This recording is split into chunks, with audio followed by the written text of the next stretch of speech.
Good afternoon, children.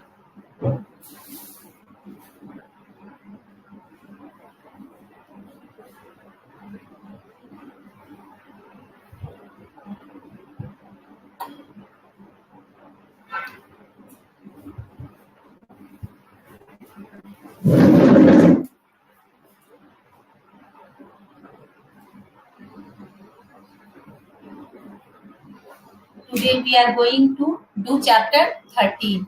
And what is this? This is direct and inverse proportion. Direct and inverse proportion.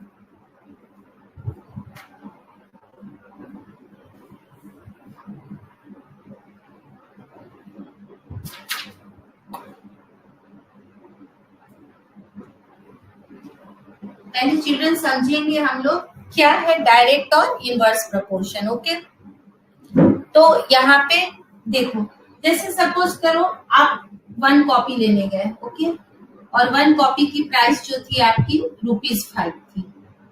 अब आप 1 की जगह पर आप 2 कॉपीज ले रहे हो. ठीक है ना. तो जब आप 2 कॉपीज ले रहे हो चिल्ड्रन, तो प्राइस हो गई ₹10. ठीक इसी तरह से अगर आप 4 कॉपीज ले रहे हो, तो 4 कॉपीज की जो आपकी प्राइस हो जाएगी वो हो जाएगी ₹20. अब देखो, जैसे जैसे कॉपी के नंबर्स बढ़ते जा रहे हैं, वैसे वैसे हमारी रुपीज जो है वो भी हमारा क्या होता जा रहा है, इंक्रीज होता जा रहा है.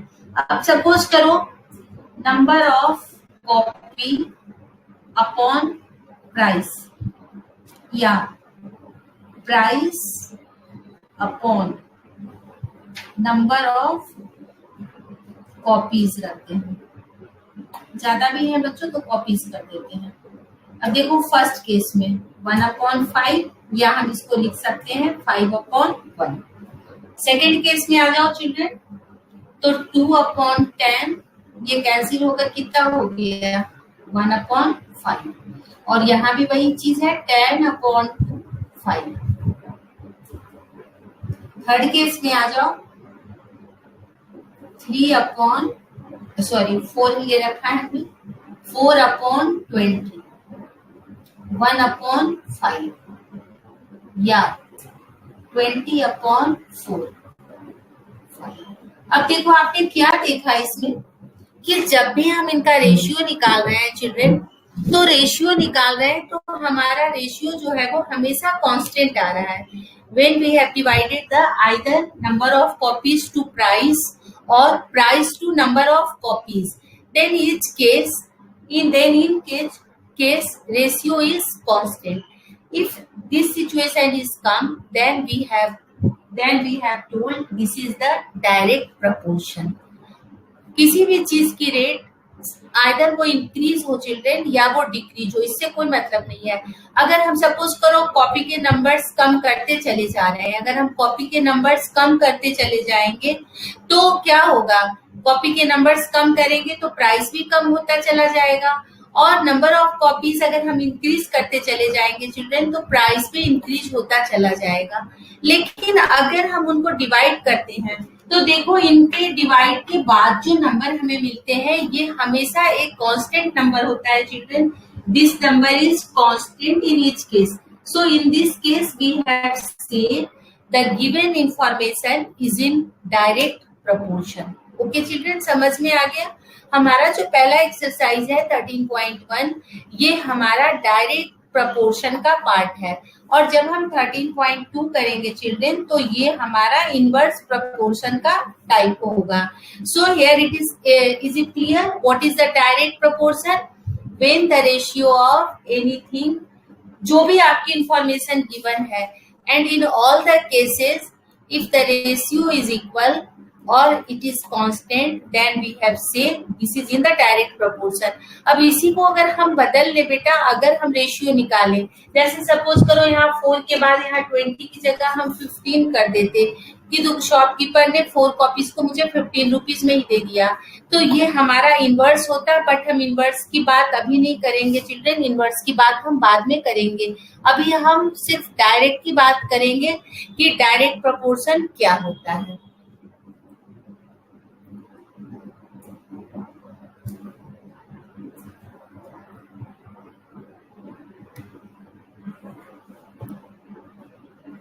ओके चिल्ड्रेन, ये आपको समझ में आ गया बेटा इस जो मैंने अभी आपको डायरेक्ट प्रपोर्शन समझाया।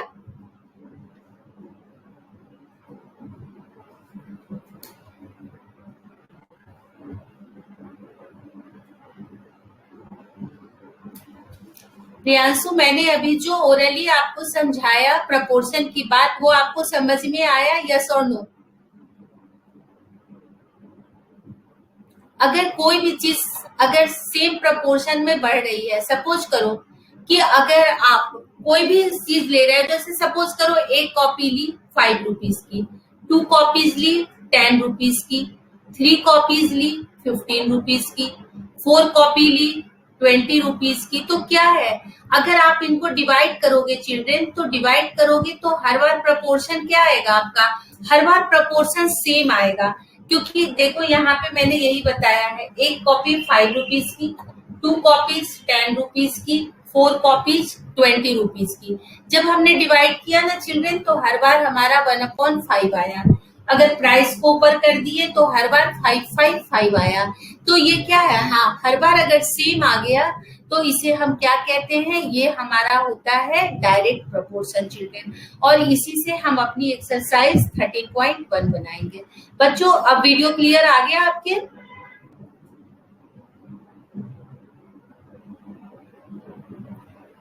Children tell me, video clear है आपका बिल्कुल?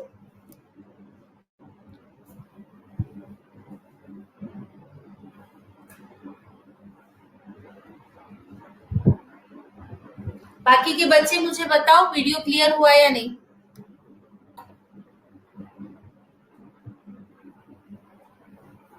मनीष, एक बच्चे से आप अपना खुद का ठीक करो, बाकी सबके क्लियर आ रहा है ना चिल्ड्रेन? ओके।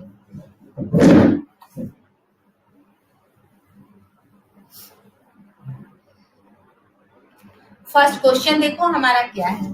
फर्स्ट क्वेश्चन जो है चिल्ड्रेन, यहाँ पर मुझे कार पार्किंग, रेलवे स्टेशन पर हम लोग पार्किंग में लगाते हैं ना बच्चों अपनी गाड़ी, तो हमसे चार्जेस दिए जाते हैं, उन्हीं का एक हमें लिस्ट बना हुआ मिला है। तो मैं इसको पहले टेबलर फॉर्म में लिख देती हूँ चिल्ड्रेन, देखो इस तरह से।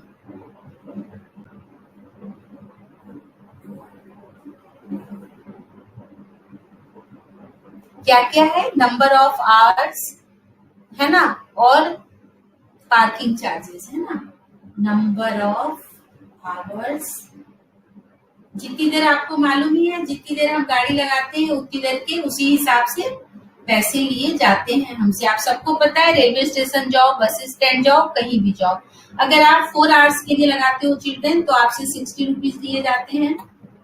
अगर आप 8 आवर्स के लिए लगाते हो तो आपसे 100 रुपीज दिए जाते हैं। अगर आप 12 आवर्स के लिए लगाते हो तो आपसे 140 रुपीज दिए जाते हैं। और अगर आप 24 आवर्स के लिए लगाते हो तो आपके 180 रुपीज दिए जाते हैं ना, ये रुपीज में है चिल्ड्रन, यहीं पर लिख लो रुपीज, तो सबके आगे नहीं लगाना पड़ेगा, है ना। अब मुझे ये बताना है, check if the parking charges are in direct proportion to the parking time. क्या हमारी जो पार्किंग की चार्जेस हैं और जो हमारा पार्किंग का आवर्स है, क्या वो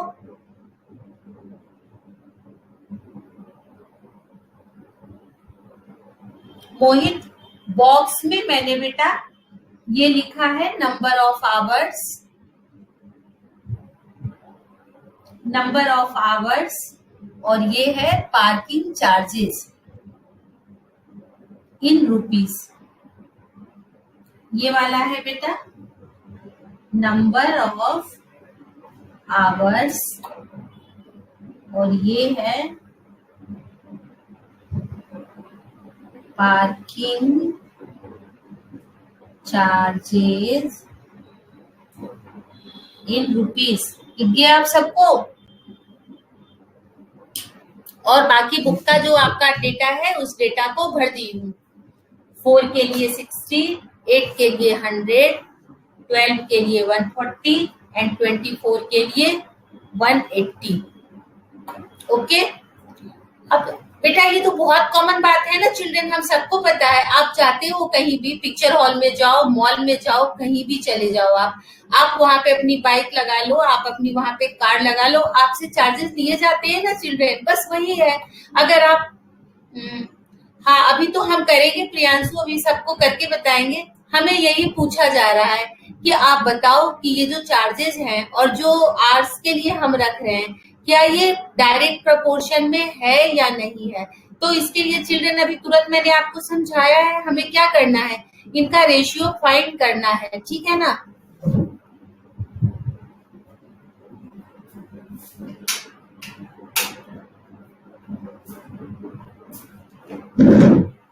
बच्चों अब कुछ क्लियर हुआ आपको, वीडियो बताना एक बार, पहले से क्लियर हुआ चिल्ड्रन।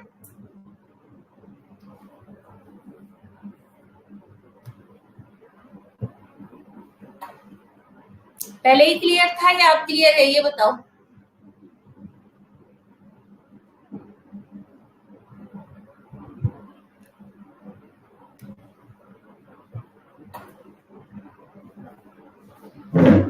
अब देखो इनका क्या निकालेंगे, रेशियो। तो लिखेंगे हम रेशियो ऑफ, जनरली ना बेटा बड़े वाले को ऊपर लिख लो, इसको ऊपर नीचे लिखने से कोई फर्क नहीं पड़ता।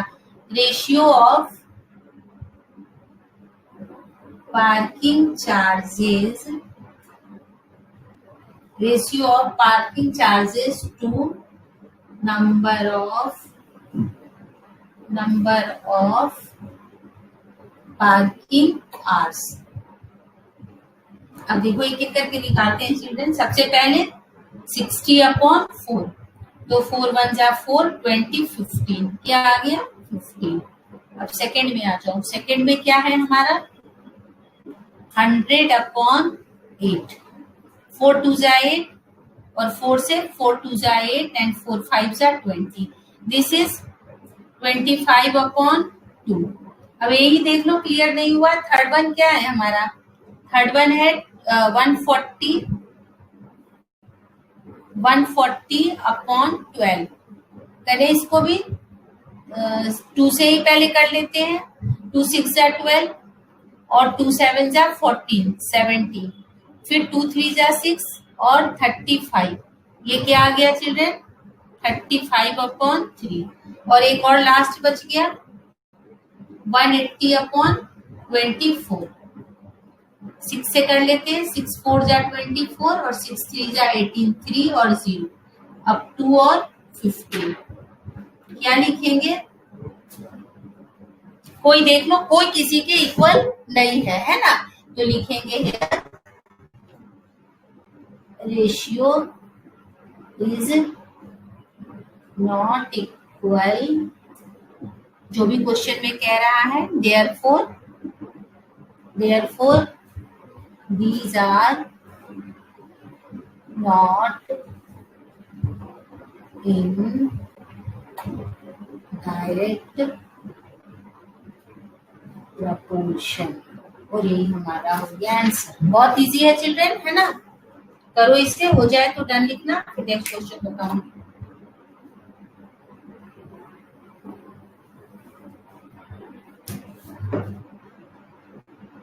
हाँ प्रियांशु आप राइट थे बेटा,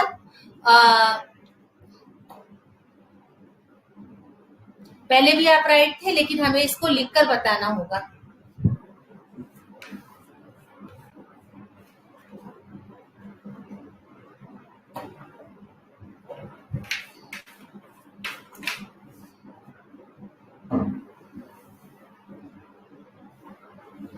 बच्चों हो जाए तो डन लिख देना, है ना।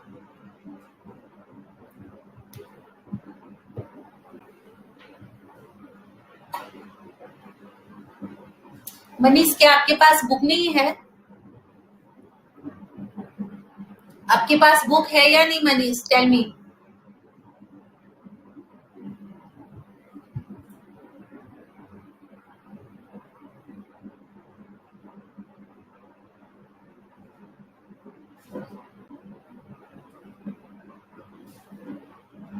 और अगर बुक नहीं है तो आप सबसे पहले स्कूल जाकर बुक परचेज करो। फिर आप क्यों पूछ रहे हो मुझसे, ये तो क्वेश्चन लिखी हूं ना मैं, 180 है ना।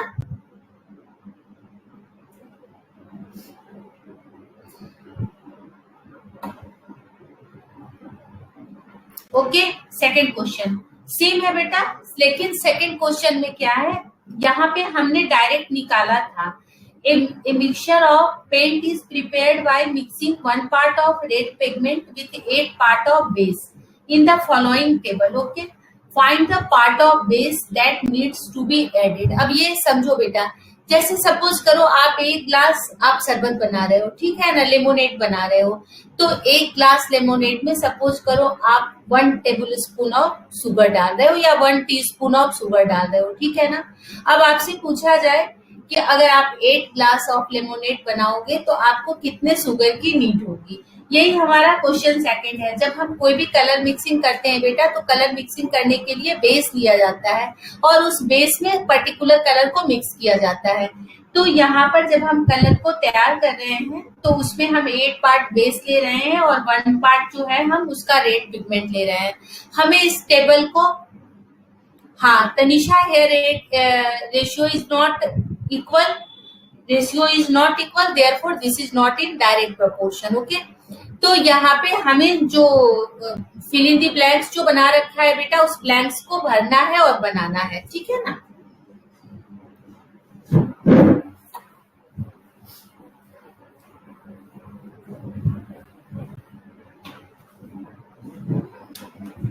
ये है हमारा सेकंड क्वेश्चन। इसमें भी हमारा टेबल है चिल्ड्रन, यहाँ पर टेबल तो बना के बुक ने दे दिया है, पहले वाले क्वेश्चन में तो टेबल भी हमें ही बनाना था, है ना। यहाँ पर है part of red pigment, part of red pigment और अपॉन है बेटा part of base, part of base. अब 1/8 then 4 then 7 unknown 12 unknown 20 unknown। Okay, अब देखो चिल्ड्रन, यहाँ पे जो हमारा पार्ट जो है ये फिक्स है और जैसे जैसे हम रेड पिगमेंट बढ़ाते जाएंगे चिल्ड्रन, पार्ट ऑफ बेस भी हमें क्या करता जाना होगा, बढ़ाते जाना होगा। तो हम लिखेंगे अकॉर्डिंग टू डायरेक्ट प्रपोर्शन। चीजें बढ़ रही है बेटा, तो ये हमारा डायरेक्ट है और साथ ही साथ ये फिक्स कर दिया है। तो फिक्स करने का मतलब है कि ये हमें यहाँ अंडरस्टूड है। अगर ये फिक्स नहीं होता तो हम इसे नहीं सपोज कर सकते कि is it in direct proportion और नॉट। बट यहाँ पे पार्ट फिक्स हो गया। जैसे आप साइंस पढ़ते हो और साइंस में आप H2O लेते हो, वाटर बनाते हो ना बेटा, तो वाटर लेते हो तो फिक्स है कि यहाँ पे 2 जो है हमारा हाइड्रोजन है और 1 क्या है हमारा ऑक्सीजन है। 2 मॉलिक्यूल्स किसके हैं, हाइड्रोजन के, और 1 किसका है बेटा, एटम, सॉरी 2 एटम हाइड्रोजन का और 1 एटम ऑक्सीजन का, और सब मिलकर क्या बनाया है, तो 1 मॉलिक्यूल्स ऑफ वाटर। अब कभी भी आप वाटर का फॉर्मूला HO नहीं लिख पाते हो, या कभी भी वाटर का फॉर्मूला H3O नहीं लिखते, ये गलत है, ये भी गलत है। इसका रीजन है, आपको पता होगा कि ऑक्सीजन की वैलेंसी 2 होती, हाइड्रोजन की वैलेंसी 1 होती, तो ये इसके पास जाता है और ये इसके पास जाता है और बन जाता है H2O। तो ये फिक्स होता है, हम इसको चेंज नहीं कर सकते। कार्बन डाइऑक्साइड है तो हम हमेशा CO2 ही लेंगे, यहाँ भी वही रीजन होता है, इसकी वैलेंसी 2 होती है, ये तो बाद में आप पढ़ना साइंस में। तो यहाँ भी प्रपोर्शन इसने चिल्ड्रन फिक्स कर दिया। तो प्रपोर्शन के फिक्स करने के कारण क्या हो गया, ये डायरेक्ट हो गया। अब डायरेक्ट है तो हमें पता है therefore 1/8 इक्वल टू 4/, अभी सबके ना नाम लिख लो, x1 x2 x3 x4।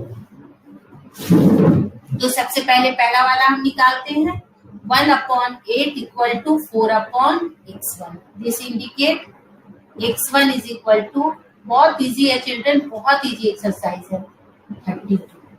और भर दो यहाँ पे। लास्ट में एक टेबल बनाना चिल्ड्रन, उसमें भरना, इसमें मत भरो क्वेश्चन लिखने का। लास्ट में आप एक टेबल बनाकर ये भर देना, क्वेश्चन उतारने की जरूरत नहीं है।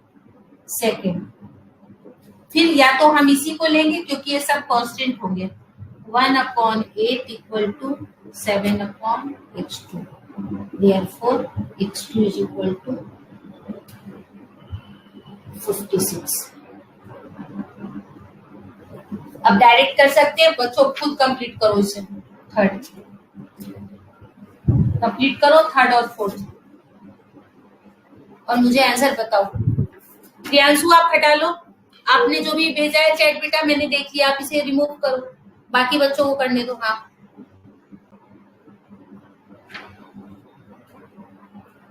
इसी तरह से इसको कंप्लीट करो चिल्ड्रन, और कंप्लीट करके मुझे x3 x4 की वैल्यू बताओ।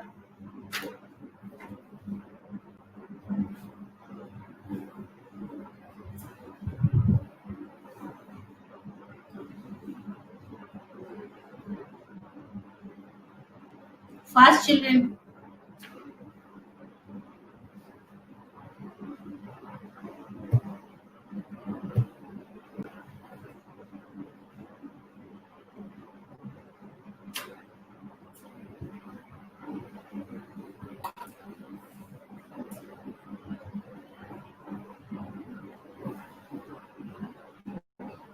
डायरेक्ट मल्टीप्लाई करना है बेटा, 12 8 जा 96 करेक्ट है, एंड लास्ट वन 28 जा 160। अब देखो इससे मुझे ना चिल्ड्रन एक चीज, हाँ बहुत इजी है, देखो एक इससे हमें रिजल्ट मिला चिल्ड्रन। क्या रिजल्ट मिला कि मान लो जैसे हमारा रेशियो 1/b है, तो ये हमेशा किसके इक्वल होता है, के। तो a किसके इक्वल हो गया, a is equal to kx। अब देखो इसको, यहाँ पे रेशियो क्या आया बेटा, 1/8 इज इक्वल टू, यही हमारा क्या है, के। अब इसको जिससे भी कंपेयर करो तुम, जैसे सपोज करो 4/x1, तो हर बार ये क्या हो रहा है, यहाँ पे ये मल्टीप्लाई हो रहा है। तो इस तरह से हम इसे फाइंड कर लेते हैं। सब बच्चों ने कर लिया? गुड, मानसी, तनिषा, मोहित, इशिका, प्रियांशु ने तो सबसे पहले कर लिया था। हाँ, सबने कर लिया चिल्ड्रन?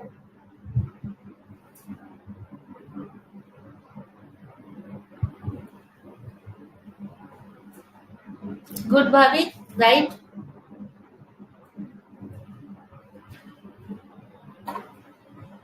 ओके,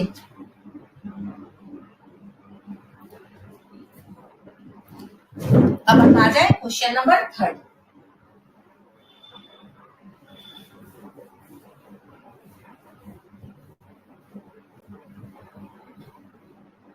देखो थर्ड क्वेश्चन में कह रहा है बच्चों कि ऊपर वाला ही जो क्वेश्चन है उसी को लो, और 1 part of red pigment requires 75 ml of base, ठीक है ना।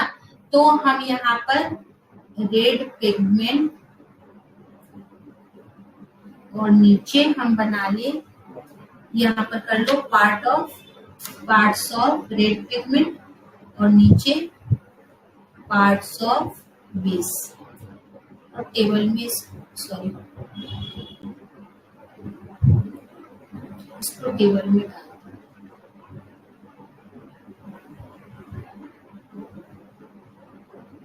क्या बोला बेटा, इसने कहा कि एक पार्ट के लिए मुझे 75 चाहिए, इसको ml में है ना। उसके बाद क्या कह रहा है, how much red pigment should we mix, how much means x नहीं मालूम है, विथ 1800।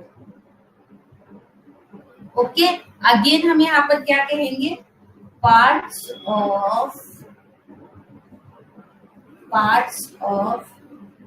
रेड पिगमेंट एंड, यहाँ आगे में लिखो ratio of parts of red pigment and parts of base is constant, therefore it is in direct proportion. बस अब जब डायरेक्ट प्रपोर्शन हो गया तो therefore 1/75 equal to x upon 1800। Cross multiply 75 into x equal to 1800। यहाँ पे this indicate लगा दो।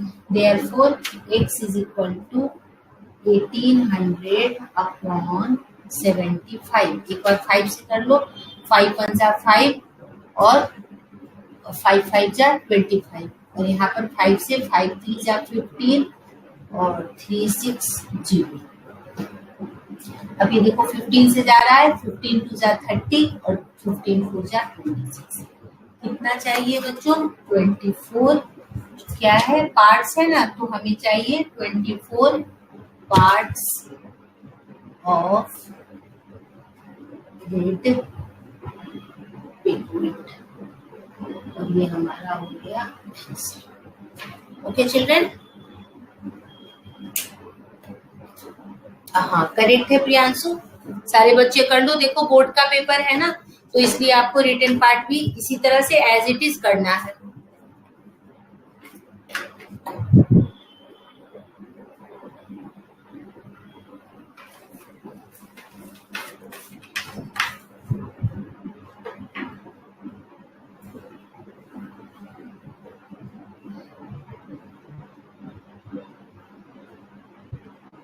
ये जो हम यूनिटरी मेथड करते हैं ना चिल्ड्रन, वैसे ही यूनिटरी मेथड की तरह ही है। बहुत ही इजी एक्सरसाइज है।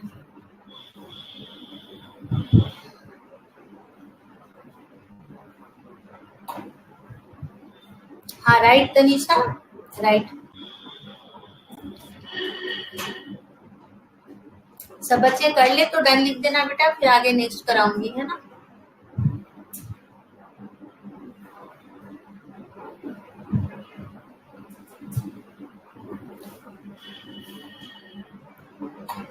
कर लिया सबने? अब चलो नेक्स्ट हम करते हैं क्वेश्चन नंबर 4।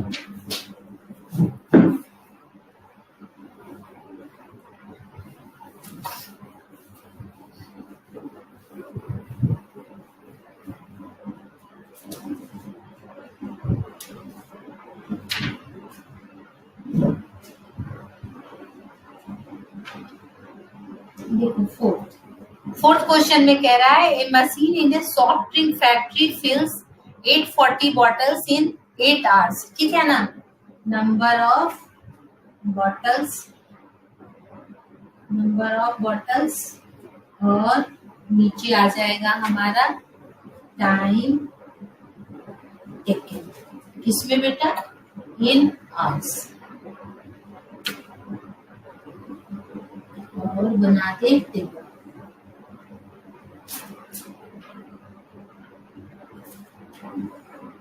पहली बार में कितना मिला हुआ है? 840 बॉटल्स। और कितना टाइम ले रहा है फिल करने में चिल्ड्रन? 6 आवर्स। उसके बाद क्या पूछ रहा है? कितने बॉटल फिल होंगे? x। और टाइम कितना लगेगा? 5। अब यहाँ पे क्या लिखेंगे? जो हमारा नंबर ऑफ बॉटल्स और टाइम टेकन जो है वो किसमें है? डायरेक्ट प्रोपोर्शन में है। Here ratio of number of bottles and time taken is in direct proportion, therefore या अकॉर्डिंग टू क्वेश्चन, कुछ भी लिख देंगे। अकॉर्डिंग टू क्वेश्चन, किसी को ऊपर किसी को नीचे लिख सकते हैं चिल्ड्रन, कोई फर्क नहीं पड़ता। इसको भी ऊपर रखोगे ना तो भी आंसर वही आएगा। इस indicate 6x 840 into 5, therefore x is equal to 840 into 5 upon 6। जा रहा है चिल्ड्रन, 6 1 जा 6 और 6 4 जा 24 और 14 5 जा 70, तो 700 बॉटल्स।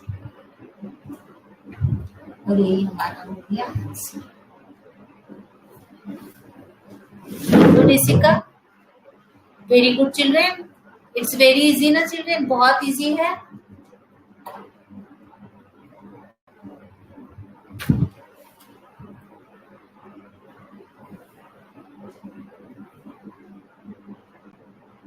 अब चलो फिफ्थ करके बताओ तो मुझे आप लोग, फिर मैं तब सिक्स बताऊंगी आपको। सेम टू सेम है चिल्ड्रन, फिफ्थ करके बताओ मुझे आप लोग। पहले इसे नोट डाउन करो चिल्ड्रन। देखो, ये लिखने का प्रॉपर प्रोसेस यही होना चाहिए। आप आंसर डायरेक्ट नहीं लिख सकते क्योंकि बोर्ड में आपकी कॉपी जो है ना वो चेक की जाएगी। तो बोर्ड में कॉपी में आपके लिखने के भी मार्क्स होते हैं।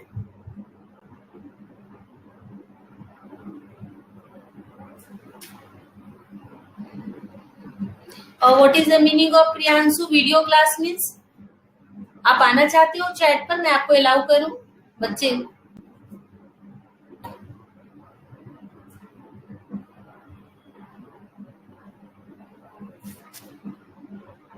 तो ये अपनी वीडियो क्लास ही तो है प्रियांशु, क्या है ये?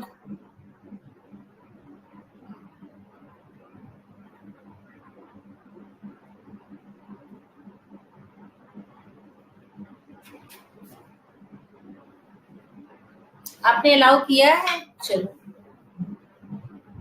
आप कॉपी पे करो तो ये प्रियांशु मोहित, प्रियांशु मोहित Tanisha Sania, you have done question number 5 in your copy and then I allow you to give in the video. किस बच्चे ने, किन्होंने फिफ्थ कर लिया उनको मैं परमिशन देती हूँ, फिर आप आके दिखाओ मुझे।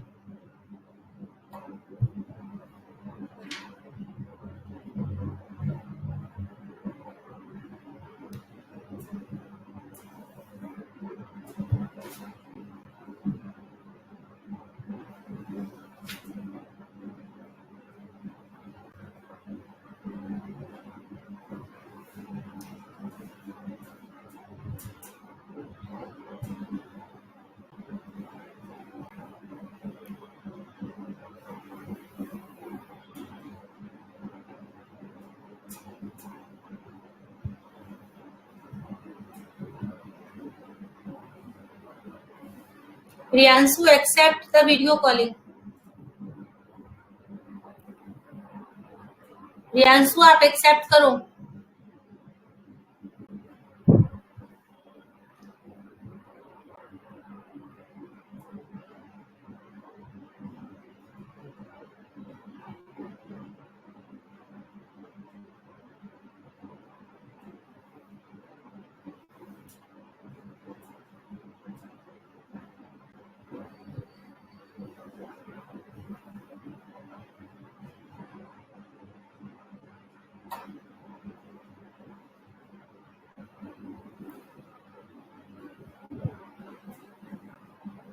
हाँ, तो जब मैं आपको रिक्वेस्ट भेज रही हूँ तब तो कोई भी नहीं आ रहे हो ना आप लोग।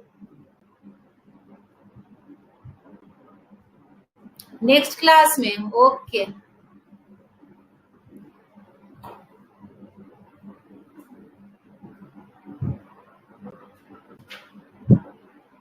चलो कोई बात नहीं। हाँ, तो आपको एक्सेप्ट करना है ना मोहित, एक्सेप्ट करोगे तभी तो आप आओगे ना। ओके कोई बात नहीं चिल्ड्रन, पहले मुझे इसका आंसर बताओ। सानिया ने मुझे आंसर लिखकर बताया है 2 सेंटीमीटर। ओके, सेम इसी की तरह हम टेबल बनाएंगे चिल्ड्रन, ठीक है ना? और टेबल बनाकर हम इसको सॉल्व करेंगे। करेक्ट है बिल्कुल Sania, in large length of bacteria जो है वो हमारा 2 सेंटीमीटर है। प्रियांशु ओके बेटा, आपने भी दिया है आंसर? नहीं विशाखा, 10 की पावर -4 सेंटीमीटर बता दूं क्या? बताओ फटाफट चिल्ड्रन।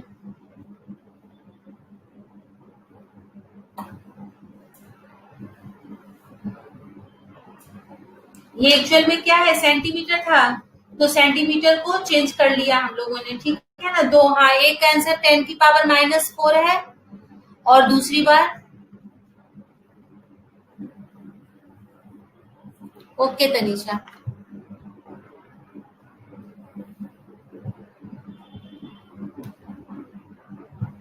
Just a minute.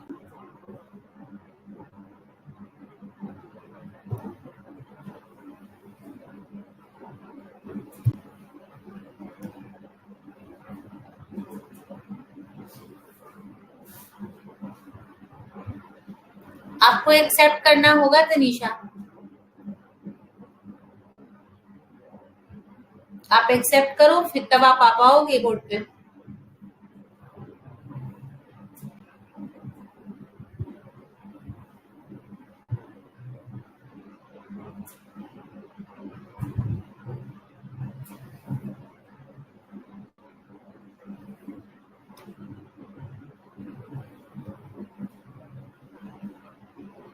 कोई नहीं, आप आ नहीं पा रहे हो, चलो कोई नहीं, अपनी क्लास अभी तो कर रहे हैं। हाँ प्रियांशु, सेकंड का आंसर 2 है और फर्स्ट का आंसर 10 का पावर -4 है Vishakha. Correct children.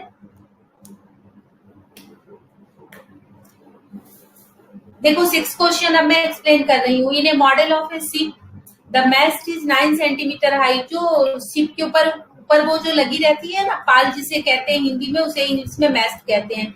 While the mast of the actual ship is 12 meter high, if the length of the ship is 28 meter, how long is the model ship? ये question number हमारा 6 है।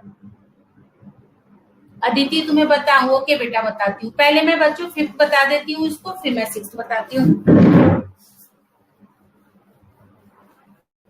देखो अदिति, पहले इसको भी ना 5th को भी टेबल में बना लो। Size of bacteria, size of bacteria, और साथ में क्या मिला हुआ है बेटा? Photographs of bacteria in times attention length of. तो ये हमारा है लेंथ ऑफ बैक्टीरिया और नंबर ऑफ, इसको लेंथ कर दो पहले, लेंथ ऑफ बैक्टीरिया कर दो और नीचे कर दो बेटा नंबर ऑफ टाइम्स इन, क्या कह रहा है? Number of times in photo, number of times in photograph enlarged. ठीक है ना। अब ये हमारा हो गया टेबल।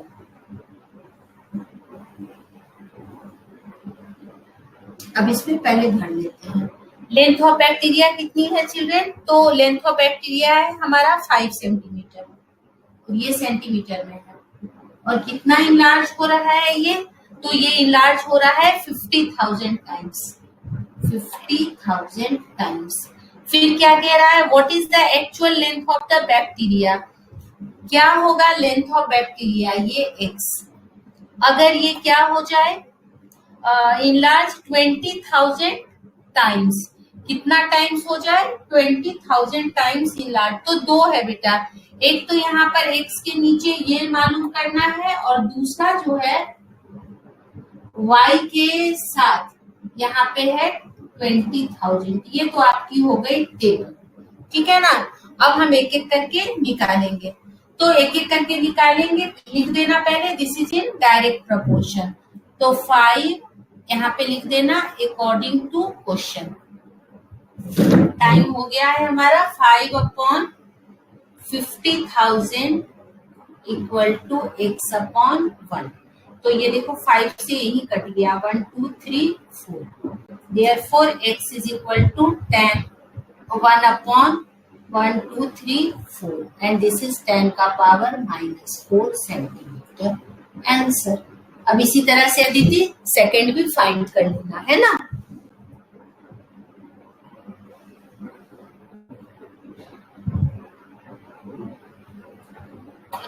ओके ओके चिल्ड्रन, अब मेरी 10th की क्लास है बेटा, इसे नोट डाउन कर लो, फिर देन हम नेक्स्ट क्लास में आप आना। ओके।